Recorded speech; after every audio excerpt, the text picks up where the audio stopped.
Right, hi, good afternoon. Slight change of location for the video today, but wanted to get a video done and just give an update on where we are with Born to Finish, and also we have on our mission running tomorrow, so just wanted to give you a quick update.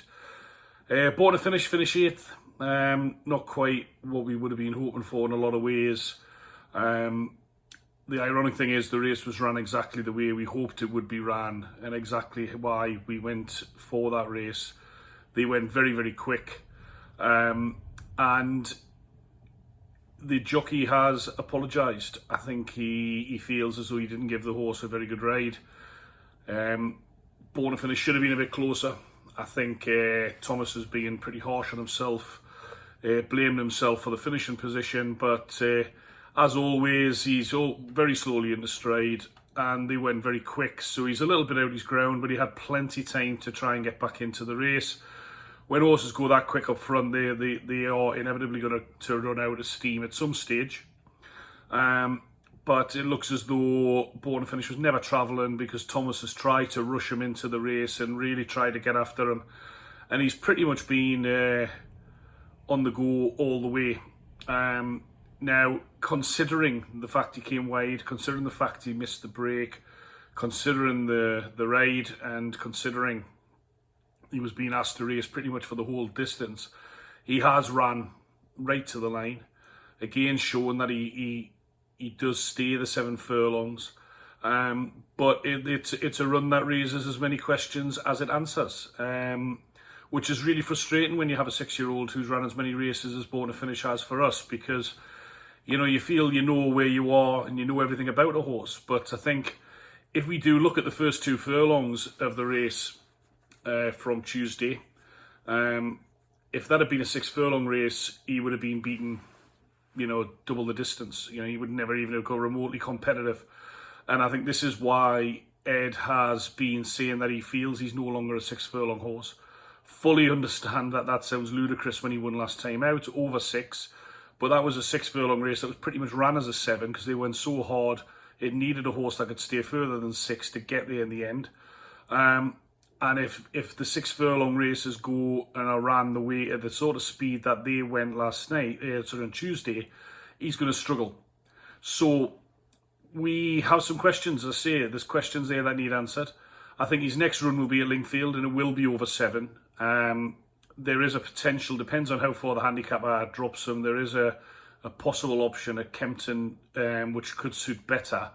But at the moment, it looks like it'll be Lingfield on the 4th of December, which isn't too far away. Gives Ed a chance just to get him home and freshen him up. We know that he takes his racing pretty well.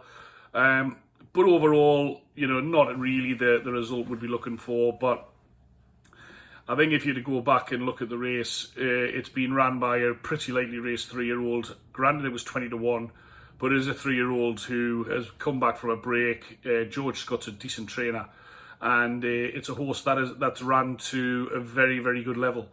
The Racing Post rating that was given to the winner was 86. Born to Finish's best run ever in his career is an 86. So I think that on the day, we've just been beaten by a better horse. And I think that even if everything had gone in our favour, beating Strawberry Jack on the day wouldn't have been very, very easy. I think he probably would have struggled.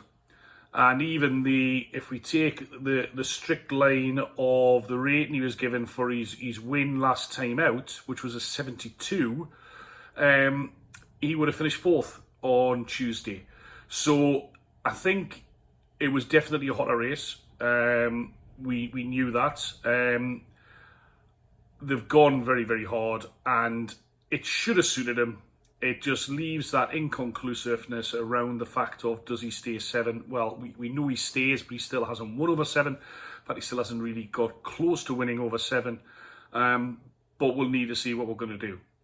A couple of interesting thoughts on what we can try and do with him. But as I say, the next run will be at Lingfield, and that is a 7 furlong race. It's a 0 to 70, so it's a little bit less of a grade.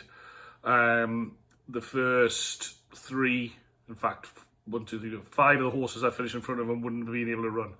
So it wasn't the end of the world. It wasn't a bad run, taking everything into consideration, but it really wasn't the best run. It wasn't really what we were looking for.